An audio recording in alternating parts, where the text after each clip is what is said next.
हरि हरि हरि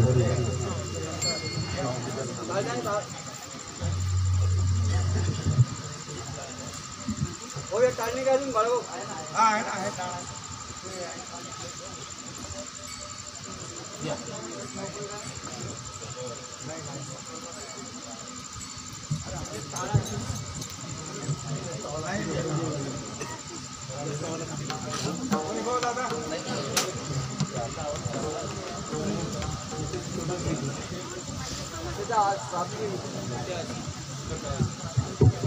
मागे घ्यायचा का ते हां मागे कर ओके सर ते मागे घ्या म्हणता काय बरं काय घेऊ उलर उलर काय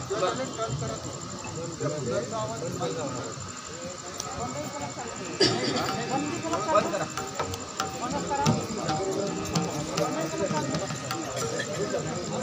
हां हे घ्या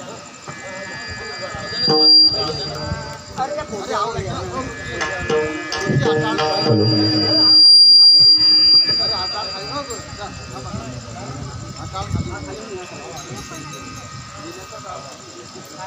पुनर् बंद केलं चालते काही काम नाही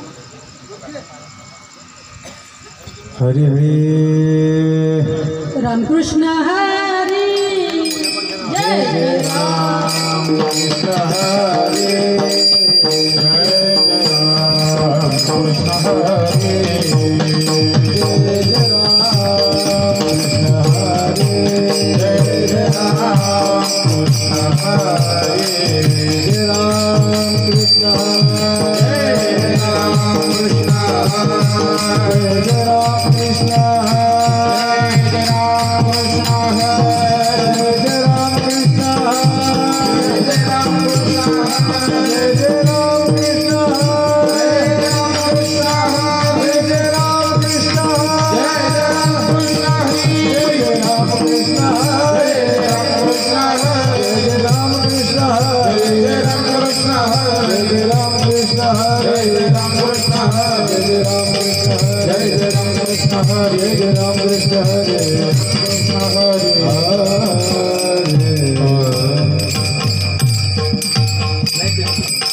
रूप पाहता लोचने रूप पाहता लोचने रूप पाहता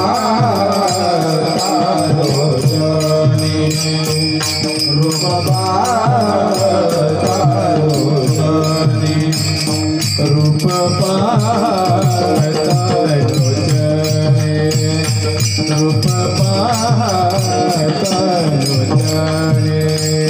रूप पाहता लोचने रूप पाहता लोचने सुख जाने वासने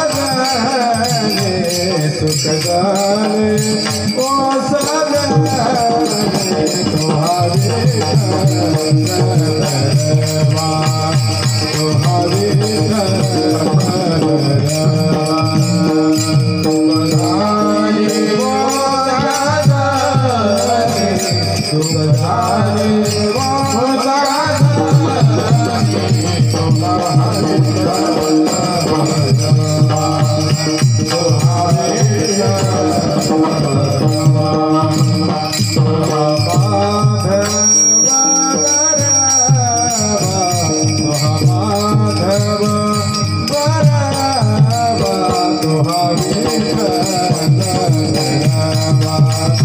तुम्हारे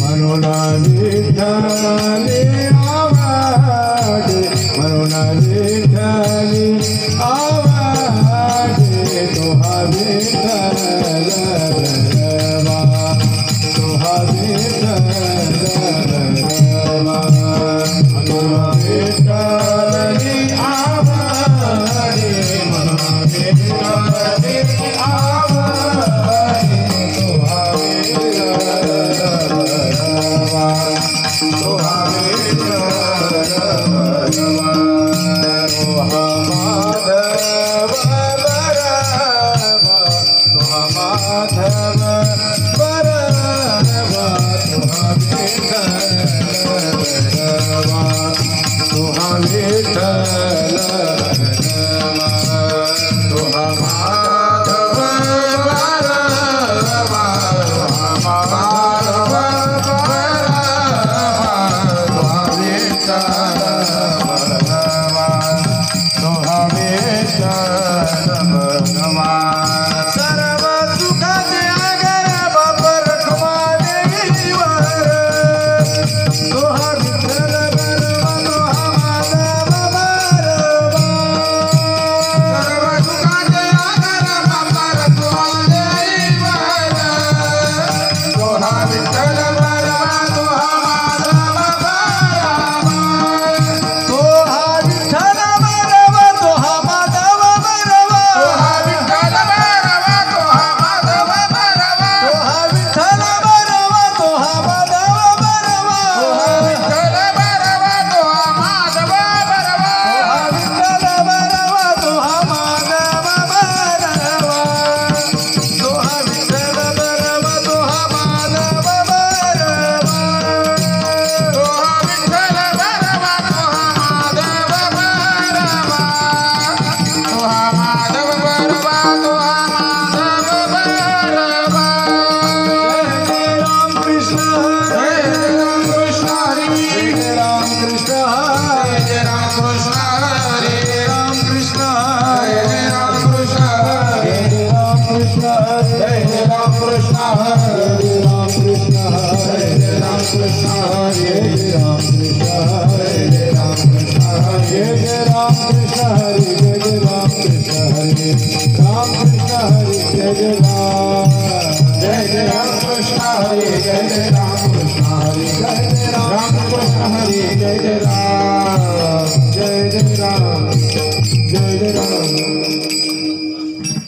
आरंभी आवडे आरंभी आवडे आदरी आले नाम आदरी आले नाम आरंभी आवडे आदरी आले नाम आदरी आले नाम ले सकला सिद्धी ले सकला सिद्धी जय राम हे सकला सिद्धी हे सकला सिद्धी जगी झाले पूर्ण काम राम कृष्ण गोविंद गोपाळा कृष्ण गोपाळा राम कृष्ण गोविंद गोपाळा गोविंद गोपाळा तुमाय माऊली तुमाय माऊली जीवळा तुमाय माऊली तुमाय माऊली जीविता निवाडा सकळ संध्या तुझे नामे सकळ संध्या सकळ संध्या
हरिओम ओके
जिव्हाळा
Oh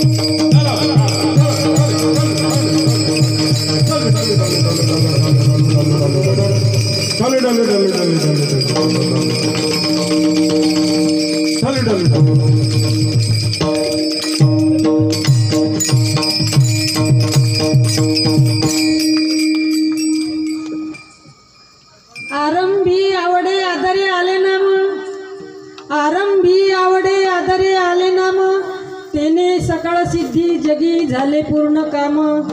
प्रस्तुत प्राप्त प्रसंगी कीर्तन रूपी सेवेकरिता निवडलेला अभंग विश्ववंद्य माऊली ज्ञानेश्वर महाराज यांचा 3 चरणाचा असून नामपर प्रकरणातील आहे। विठ्ठल विठ्ठल विठ्ठल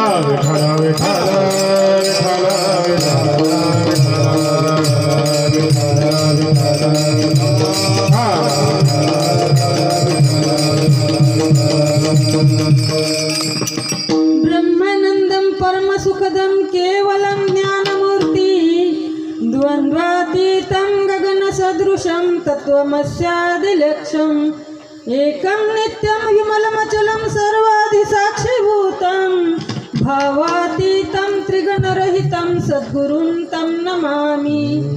अखण्डमण्डलाकार व्याप्तयेन चराचरं तत्पदं दर्शितं येन तस्मै श्रीगुरुवे नमः। गुरुर्ब्रह्मा गुरुर्विष्णु गुरुर्देवो महेश्वरा गुरुर्साक्षात् परब्रह्म तस्मै श्रीगुरुवे नमः।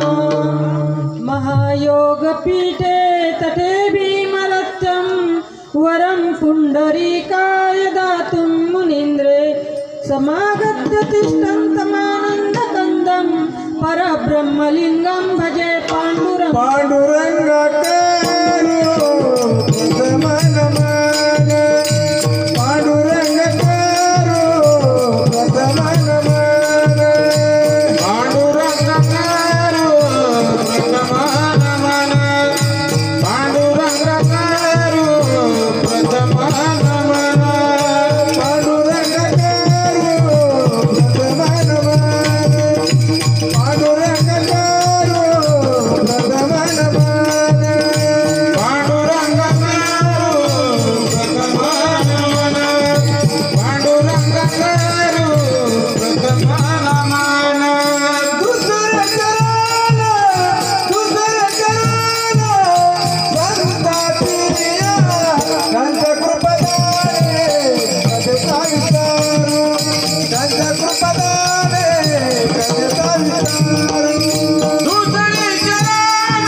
ओम नमो ज्ञानेश्वरा करुणा करा दयाळा, तुमचा अनुग्रह लादलो पावन झालो चराचरी। मी कला कुसरी काहीच नेने, बोलिलो वचने अति भाविक। एका जनार्दनी तुमचा दास, त्याची आस पुरवावी। विठ्ठल विठ्ठल विठ्ठल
रघुनाथं कारुण्यरूपं करुणाकरन्तं श्रीरामचन्द्र शरणं प्रपद्ये मनोजवं मारुततुल्यवेगं जितेन्द्रियं बुद्धिमतां वरिष्ठं वातात्मजं वानरयूथमुख्यं श्रीरामदूतं शरणं प्रपद्ये शरण शरण हनुमंता शरण शरण हनुमंता शरण शरण हनुमंता शरण शरण हनुमंता शरण शरण हनुमंता शरण शरण हनुमंता शरण शरण हनुमंता शरण शरण हनुमंता तुम आलो रामदूता तुम आलो रामदूता काय भक्ताच्या वाटा बदला सुभटा तुम आलो रामदूता तुम आलो रामदूता काय भक्ताच्या वाटा बदला सुभटा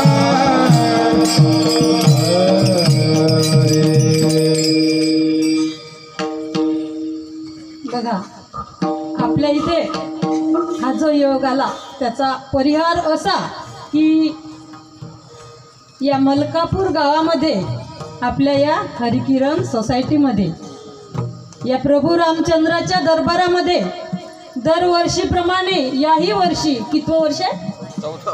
चौथं वर्ष श्रीराम प्रभूच्या रामचरित मानस कथा भावार्थ रामायण आहे ना, भावार्थ रामायण ही कथा आणि गुरुवर्य आमचे आदरणीय परमपूज्य हरिभक्तीपरायण हंगाडे महाराज यांच्या अमृततुल्य वाणीतून आपण श्रवण करीत आहात आणि आजची ही सेवा म्हणजे पहिल्याच दिवसाची सेवा माझ्या वाट्याला आलेली आहे. तरी माझ्या दैवा तरी माझ्या दैवा पार नाही हो, तरी माझ्या दैवा पार नाही हो, तरी माझ्या दैवा पार नाही, तरी माझ्या दैवा पार नाही हो.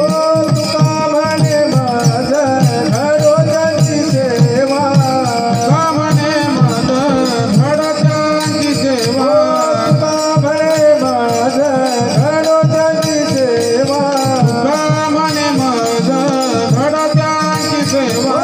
तरी माझ्या दैवा पार नाही, तरी माझ्या दैवा पार नाही हो, तरी माझ्या दैवा पार नाही, तरी माझ्या दैवा पार नाही. बघा या सप्त्यामध्ये एक नाही दोन नाही चार पर्व काळ आलेले आहेत. चैत्र महिन्यातलं नवरात्र, दुसरं म्हणजे प्रभू रामाचा जन्म रामनवमी, तिसरं म्हणजे एकादशी आहे आणि चौथं म्हणजे हनुमान जयंती सुद्धा आहे. विठ्ठल विठ्ठल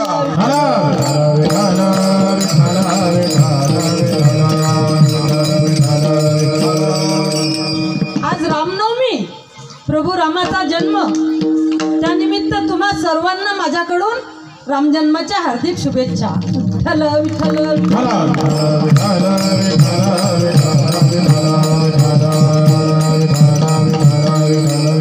प्रत्येक जीव हा ईश्वराचा अंश आहे. बघा प्रत्येक जीव तुलसीदासजी महाराज म्हणतात ना, ईश्वर अंश जीव अविनाशी सहज आम्हाला चेतन सुख राशी. प्रत्येक जीव हा ईश्वराचा अंश आणि हा आत्मा या शरीरात आहे म्हणून त्या आत्म्याच्या सत्तेने हे देहाचं कार्य चालते. अगदी त्याचप्रमाणे या सृष्टीत हा भगवंत आहे म्हणून या सृष्टीचं कार्य या भगवंताच्या सत्तेने चालते आणि भक्त आहे म्हणून त्या भक्ताच्यामुळे भगवंताचं कार्य चालते. अर्थात भक्त आणि भगवंत हे एकमेकांना पूरक आहे, नवे हे एकमेकांशिवाय अधुरेच आहे. म्हणून म्हणतात रणजी चले ना हनुमान के चले न श्री राम के बिना, राम जी चले न हनुमान के बिना। राम जी चले हनुमान के बिना, दुनिया चले श्री राम के बिना। राम जी चले हनुमान के बिना, दुनिया चले श्री राम के बिना। दुनिया चले न श्री राम के बिना, राम जी चले न हनुमान के बिना। दुनिया चले न श्री राम के बिना, राम जी चले हनुमान के बिना। जब से रामायण पढ़ली है, एक बात मैंने समझ ली है। जब से रामायण पढ़ली है, एक बात मैंने समझ ली है। रावण मरे न श्री राम के बिना, लंका जले न हनुमान के बिना। रावण मरे न श्री राम के बिना, लंका जले न हनुमान के बिना। दुनिया चले न श्री राम के बिना, राम जी चले न हनुमान के बिना। दुनिया चले न श्री राम के बिना, हनुमान के बिना। दुनिया चले न श्री राम के बिना, राम जी चले न हनुमान के बिना। दुनिया चले न श्री राम के बिना, हनुमान के बिना। बोला राजाधिराज प्रभु रामचंद्र भगवान की जय। महाराज नाही दिसून राहिले फोटो बसले तर रामकृष्ण हरी बघा सगळ्यांची ओळख आहे. 8 दिवस आपण बरोबरच होतो आणि उशीर का झाला त्याचं कारण सांगते. दिलगिरी व्यक्त करते उशीर झाला त्याबद्दल. जसं तुमच्या इथं गजानन महाराजांच्या मंदिरात प्रगट दिनानिमित्त सप्ताह झाला ना, तसंच माझ्या गावात सुद्धा आज यावर्षी 51वं वर्ष होतं आणि ती सेवा माझ्या वाट्याला आली होती. आजचा शेवटचा दिवस होता. शेवटचा दिवस होता म्हणून 7व्या दिवशी थोडा उशीरच होते, म्हणून मला यायला उशीर झाला. विठ्ठल विठ्ठल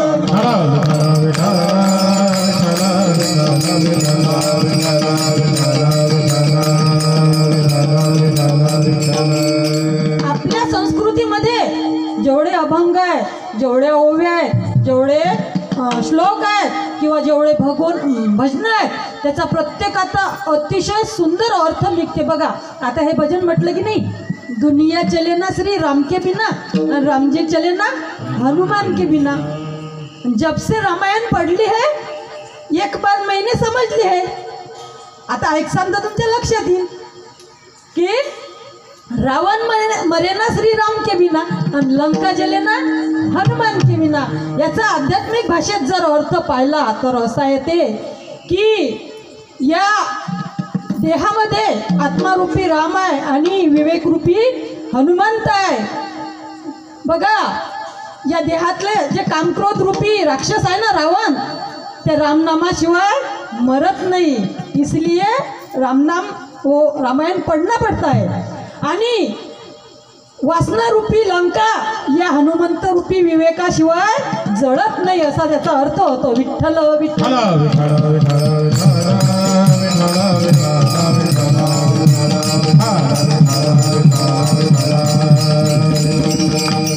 आपल्या कीर्तनाच्या अभंगाचं निरूपण करण्या अगोदर आपल्या इथे सुंदर असं भावार्थ रामायण चालू आहे.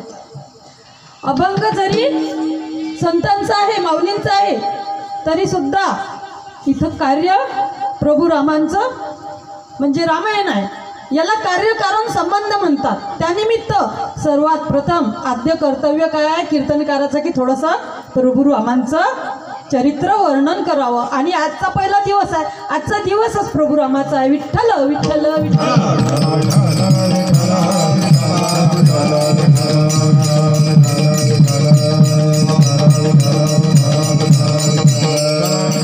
बघा ही रामकथा आपण ऐकतो ना, ही तुलसीदासांनी लिहिली. हिला लिहायला 2 वर्ष 6 महिने आणि 26 दिवस लागले. आणि ही कथा खूप पूर्वीची, खूप पुरातन काळातली युगानुयुगे चालत आलेली आहे. सर्वात प्रथम ही कथा याज्ञवल्क्य ऋषींनी भारद्वाज ऋषींना संक्रांतीच्या वेळेला कुंभमेळ्याच्या पर्व काळावर प्रयागला त्रिवेणी संगमावर सर्वात प्रथम सांगितली. विठ्ठल विठ्ठल.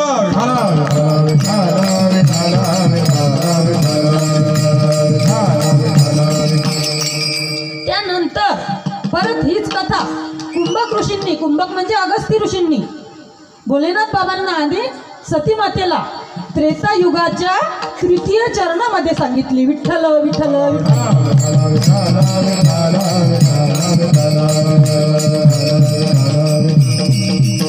त्यानंतर परत हीच कथा ज्या वेळेस सती मातेला भ्रम झाला होता की हे त्रेतायुगातल्या तृतीय चरणात सांगली असताना ते कथा ऐकून परत येत असताना प्रभू राम येत होते आणि सीतेचा शोध घेत होते. त्यांनी परीक्षा घेतली. त्यावेळेस त्यांनी त्या आईची परीक्षा घेतली. त्यांनी ओळखलं आणि सांगितलं की सीता माता नाही आहे, ही जगतजननी आहे. त्यावेळेस इकडे भोले बाबाला सुद्धा कळलं की हिने प्रभू रामाची परीक्षा घेतली म्हणून आता तू माझी आई झाली, बाजूला असं टाकलं.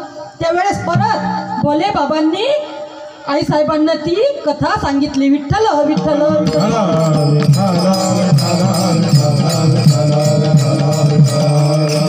आणखीन ही कथा हनुमानजीनं वानर लोकांना किम पुरुष नावाच्या खंडामध्ये सांगितली, विठ्ठल विठ्ठल.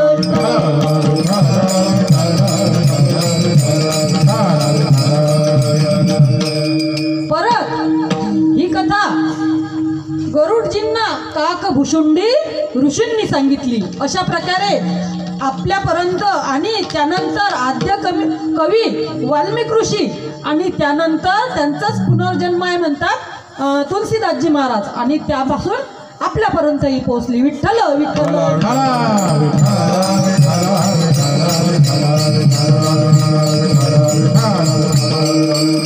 रामकथा काय ऐकावी, नुसतंच ऐकू नाही, राम कळायला पाहिजे. राम म्हणजे काय तर राम म्हणजे शुद्ध सात्विक ज्ञान आहे. लक्ष्मण म्हणजे काय तर धगधगीक वैराग्य म्हणजे लक्ष्मण आहे. भरत म्हणजे निष्काम भक्तीचं स्वरूप आहे, विठ्ठल विठ्ठल.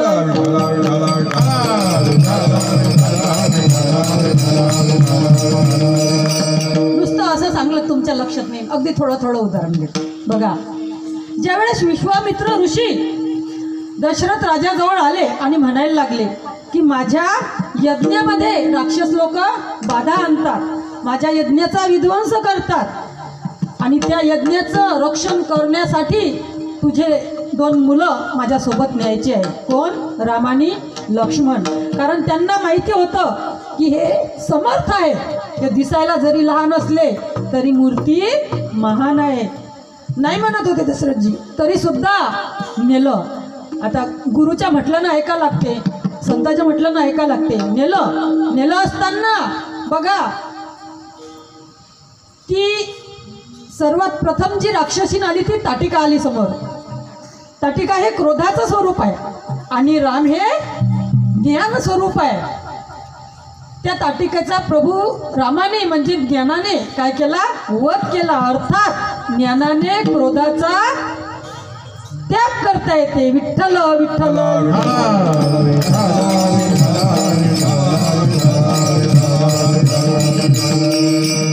आता दुसरा नंबर लक्ष्मणाचा.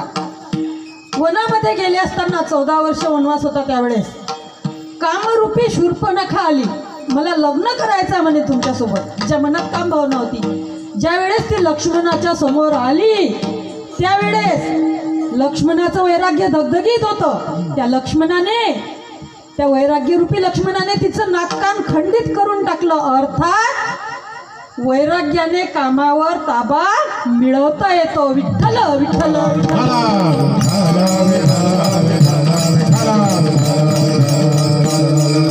आता तिसरा नंबर भरत. भरत हे भक्तीचं स्वरूप आहे, निष्काम भक्ती. बघा, त्या कैकेयीने दशरथ राजाला 2 वर मागितले होते. एका वरात राम वनवासात आणि दुसऱ्या वरात भरताला राजगादी. आता हे मामाच्या गावाला जायला होते, कैकेयी देश होता मामाचा. तिथून परत आले ज्यावेळेस त्यांना माहिती पडलं की भाऊ वनात गेले आणि वडील वारले. आले असताना आई समोर आली आणि म्हणायला लागले की बघ, मी तुझ्यासाठी त्या रामाला दिलं वनात पाठवून आणि तुला राजगादी मिळवली. बघ, माझ्याकडे 2 वर होते, दोन्ही चांगले चांगले संधी साधून मागून घेतले.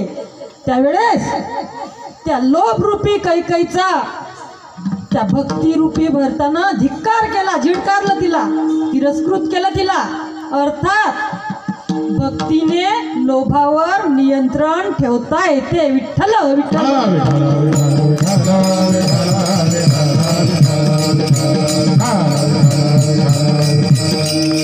तुलसीदासजी महाराजांनी रामायण अगदी थोडक्यात म्हणजे 2 श्लोकात सांगितलं. त्याला टाकापुरतं रामायण म्हणतात.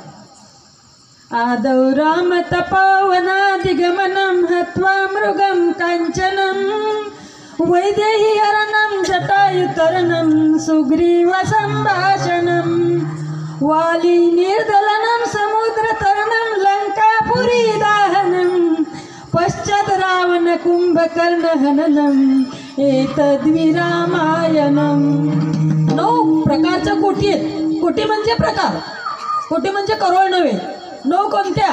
की रामवनात गेले, सुवर्ण हरिण मारला, सीतेचं हरण झालं, आपल्या जटायूचं त्या ठिकाणी मोक्ष दिला जटायूला. बघा, जटायूला मोक्ष दिल्यानंतर सुग्रीवाशी मैत्री झाली.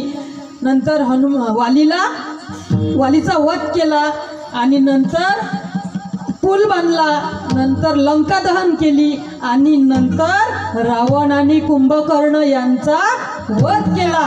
असं या 9 प्रकारचं या ठिकाणी आपण म्हणतो ना, मुख्य ठळक बातम्या, मोस्ट इम्पॉर्टंट IMP गुरुजीला माहिती आहे. विठ्ठल विठ्ठल.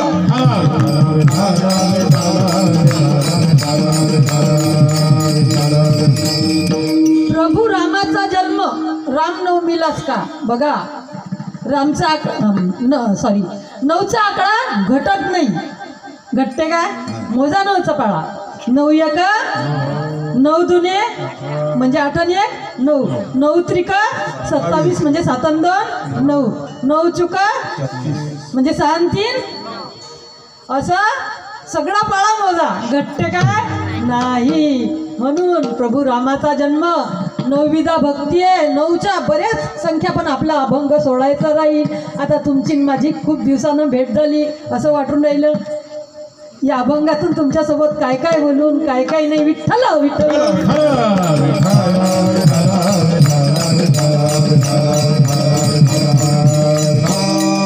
आणि दुसरी गोष्ट, गेले 7 दिवस झाले व्यासपीठावर बसेल होती. दिवसा कथा, रात्री कीर्तनं, त्यात आज निरंकार उपास आणि उभं राहायचं थोडं प्रॉब्लेम होऊन राहिला, कारण मनक्याचा त्रास आहे. विठ्ठल विठ्ठल विठ्ठल.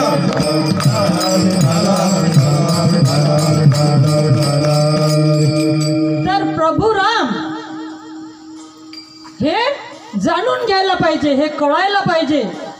बघा, प्रभू राम आपण बघतो, चरित्र ऐकलं असताना, धन्यवाद, आवश्यकता पडली तर बसेन, तसं नियमानुसार शक्यतोवर बसू नाही स्टॅमिना पुरला तर बसेन. विठ्ठल विठ्ठल.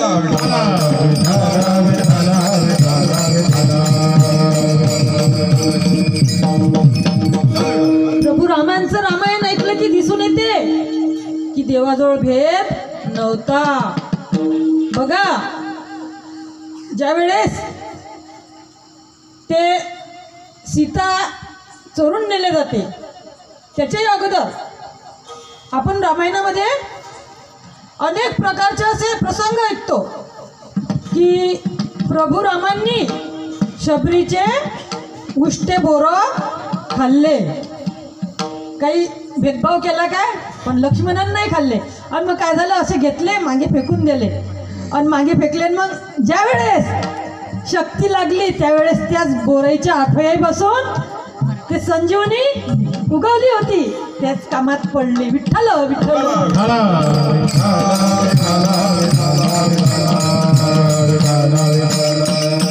देव काही जातपात पाहत नाही, काहीच पाहत नाही. त्यानं पाहिलं काही या शबरीनं दात नाही घासेल, हे मळलेली आहे, हिचे मलिन वस्त्र आहे, हिचे दात पडेल आहे, की हे म्हातारी आहे, काहीच पाहिलं नाही. त्यानं भाव पाहिला. पत्रम पुष्पम फलम तोयम यो मे भक्त्या प्रयच्छती. अशा प्रकारे देव मनातला भाव पाहत असते. विठ्ठल विठ्ठल.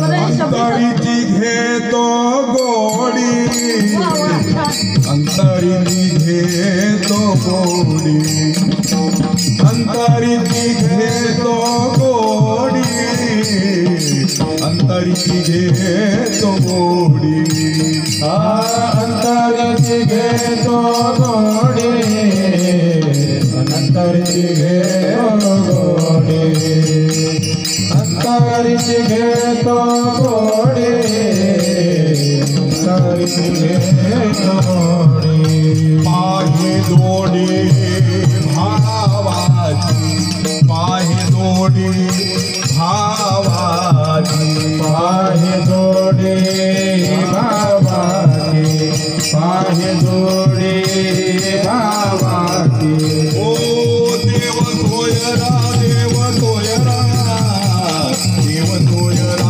देव तोयरा देव तोयरा देव तोयरा देव तोयरा देव तोयरा हा देव तोयरा देव तोयरा देव तोयरा देव तोयरा देव तोयरा देव तोयरा देव तोयरा अंतरीची घेतो गोडी पाहे जोडी भावाची देव भावाचा भुकेला आहे त्याला तुमच्या जोडचं धनद्रव्य नाही पाहिजे त्याला फक्त प्रेम पाहिजे भाव पाहिजे त्या देवानं त्या शबरीचे उष्टे बोरं खाल्ले बरं ते तर माणसाच्या जातीची होती त्या देवानं त्या अस्वलाचा आदर केला पित्या समान जो जांबुवंत होता त्याचा नवे नवे सुग्रीवासारख्या वानरासोबतही देवानं मैत्री केली आणि याच्याहीपेक्षा पुढे सांगायचं म्हटलं म्हणजे गिधाळ आपण गिधाळ म्हटलं की रिस करतो काय पण त्या गिधाळाचा स्वतःच्या बापा समान अंतिम संस्कार केला विठ्ठल विठ्ठल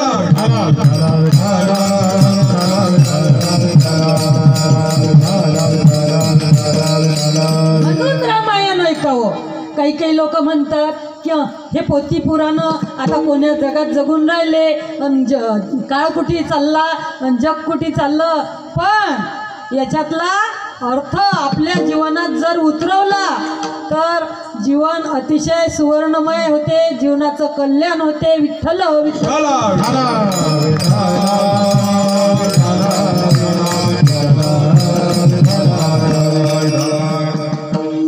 त्रेतायुगातल्या प्रभूचा रामाचा आचार द्वापार युगातल्या प्रभू कृष्णाचा विचार आणि या कलियुगातल्या विठ्ठलाचा जर उच्चार केला तर माणसाच्या जीवनाचं कल्याण झाल्याशिवाय राहत नाही विठ्ठल विठ्ठल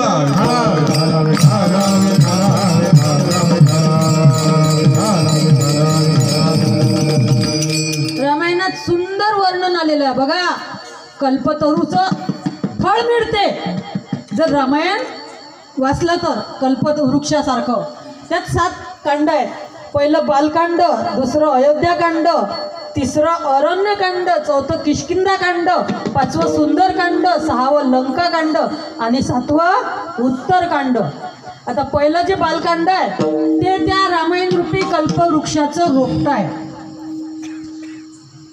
त्या बालकांडात प्रभूच्या लीला आहेत सुंदर लीला आहे ऐकतच राहा वाटतात बघा त्या लीला ऐकल्या की ते रोपटं उगवते रामायण रूपी कल्पवृक्षाचं 2 नंबरचा आहे अयोध्याकांड अयोध्याकांड म्हणजे खोळ आहे त्या झाडाचं रामायण रूपी कल्पवृक्षाचं झाडाचं खोळ विठ्ठल विठ्ठल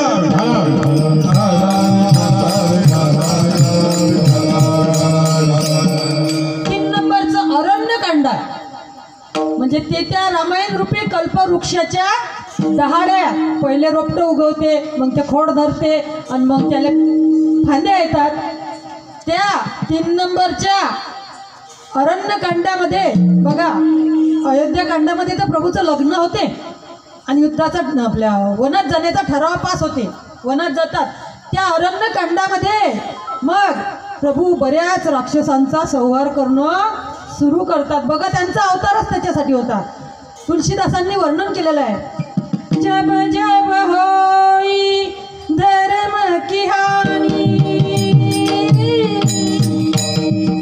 वाढली सूर अधम अभिमानी राम सिया राम जय जय राम राम सिया राम जय जय राम। जेव्हा जेव्हा धर्माची हानी होते, धर्माचा ऱ्हास होतो, अधर्म वाढतो, धर्म लयाला होतो, तेव्हा काय होते की दुष्ट प्रवृत्तीचे लोक या पृथ्वीवर जन्माला येतात, या पृथ्वी मातेचा छळ करतात। मग ती गाईचं रूप घेऊन ब्रह्मदेवाकडे जाते आणि विनंती करते, सांगते की ते दुष्ट लोक काय करतात, करही अनिती जाई नाही बरणी धेनु सुरधरणी राम सिया राम जय जय राम राम सिया राम जय जय राम। ती धरणी माता जाते ब्रह्मदेवाजवळ, म्हणते की देवा मला ओझं झालं या पापी लोकांचं, हे पापी लोक छळ करतात कोणाकोणाचा, ब्राह्मणाचा, साधू संताचा, गाईचा। आता हा त्रास असंही होऊन राहिला। मग ते ब्रह्मदेव मीटिंग घेतात, इंद्र चंद्र महेंद्र सुरेंद्र सगळे देव जमा होतात, भोले बाबाजवळ जातात, भोले बाबाले सोबत घेतात आणि भगवान विष्णूकडे जातात आणि म्हणतात की आता तुम्ही अवतार धर्म रक्षभया अवतार घेसी धर्म रक्षभया अवतार घेसी धर्म रक्षभया अवतार घेसी धर्म रक्षभया अवतार घेसी धर्म रक्षभया अवतार घेसी धर्म रक्षभया अवतार घेसी धर्म रक्षावया अवतार घेसी धर्म रक्षावया अवतार घेसी आपुल्या पाडीसी भक्त जला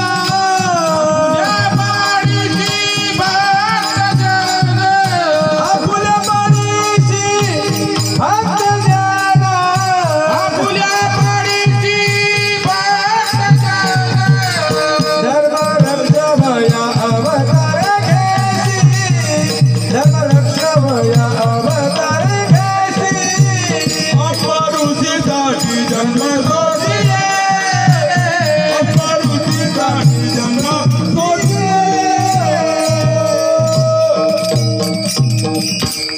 संत म्हणतात की तू धर्माचं रक्षण करण्याकरता अवतार घेतो, म्हणून तुलसीदासजी तेच सांगतात, तब तब प्रभु धरी विविध शरीरा हरहि कृपा निधि सज्जन पीरा राम सिया राम जय जय राम राम सिया राम जय जय राम। गीतेत सुद्धा तेच सांगितलेलं आहे, यदा यदा हि धर्मस्य ग्लानिर्भवति भारत अभ्युत्थानम् अधर्मस्य तदात्मानं सृजाम्यहम्। अरे तू कमाने धर्म संस्थापने आय तू कमाने धर्म संस्थापने आय तू कमाने धर्म संस्थापने आय तू कमाने धर्म संस्थापने आय तू कमाने धर्म संस्थापने आय तू कमाने धर्म संस्थापने आय तू कमाने धर्म संस्थापने केला नारायण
वाटते कीर्तन करणं राहू द्या न्यायचं भजनच आहे का विठ्ठल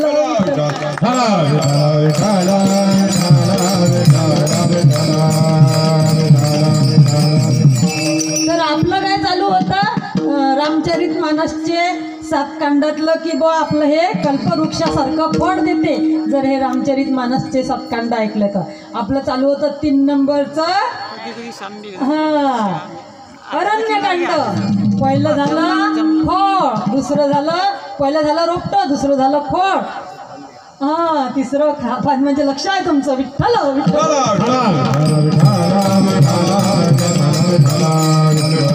असे श्रोते असले तर मला कीर्तन करा वाटते नाही तर असं वाटते लवकर पण आपल्याकडे काय आचारसंहिता आहे काय किती महाराज किती वाजेपर्यंत 10 वाजेपर्यंत विठ्ठल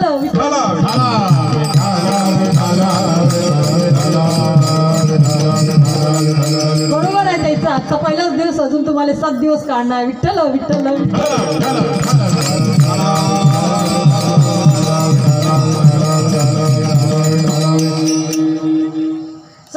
तिसरं कांड हे अरण्यकांड आहे त्यात आपण बघितलं की ते भगवंत राक्षसाचा संहार करतात 4थं कांड आहे किष्किंधा कांड ते त्या रामायण रूपी कल्पवृक्षाच्या डहाळ्यांचे पान आहे आणि या रामायणामध्ये प्रभूने संहार करत असताना जात असताना त्या अरण्यातून शबरीची भेट झाली असताना तिला नवविधा भक्तीचा उपदेश केला विठ्ठल विठ्ठल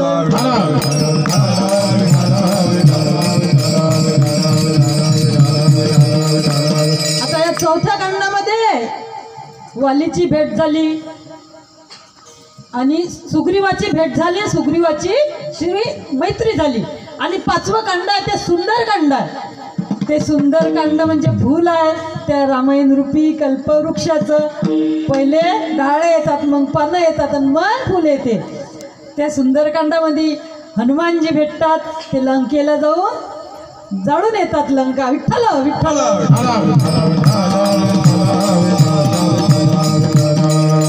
6वं लंकाकांड म्हणजे फळ आहे फूल आलं की फळ येते मग ते फूल जळून जाते आता फळ आलं ते फळ म्हणजे लंकाकांड त्याच्यात त्या रावणाचा कुंभकर्णाचा अनेक राक्षसांचा संहार होते विठ्ठल विठ्ठल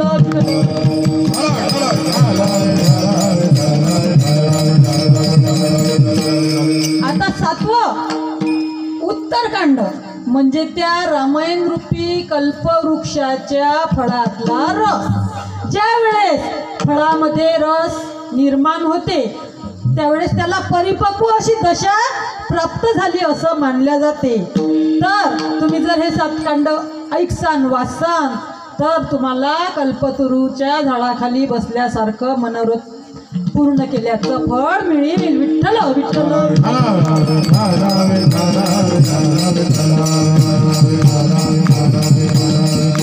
आता आपण आपल्या मूळ अभंगाकडे वळूया आपला अभंग अगदी छोटासाच आहे 3 चरणाचाच आहे आणि आज पहिलाच दिवस आहे त्यामुळे नाम परत अभंग घेतला बघा भगवंताचं वर्णन 4 प्रकारे केले जाते रूपाचं वर्णन नामाचं वर्णन गुणाचं वर्णन आणि लीलांचं वर्णन विठ्ठल विठ्ठल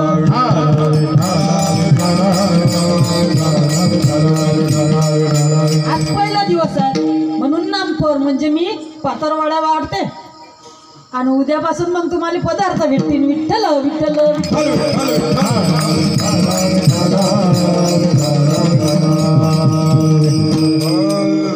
बघा विश्ववंद्य माऊली ज्ञानेश्वर महाराज या अभंगात सांगतात की आरंभी आवडे आदरे आले नाम भगवंताचं बघा कार्य कोणतंही असो प्रापंचिक असो की पारमार्थिक असो सुरुवातीला आपण देवाचं नाव घेतो विठ्ठल विठ्ठल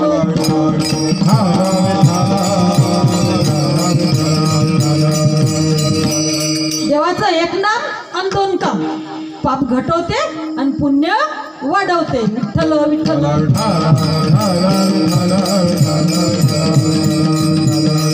बरं या नाव घ्यायला काही अटही नाही बरं कोणती काही वेळेची अट नाही काही वयाची अट नाही माऊली म्हणतात यारे यारे यती भलते आणि न करावा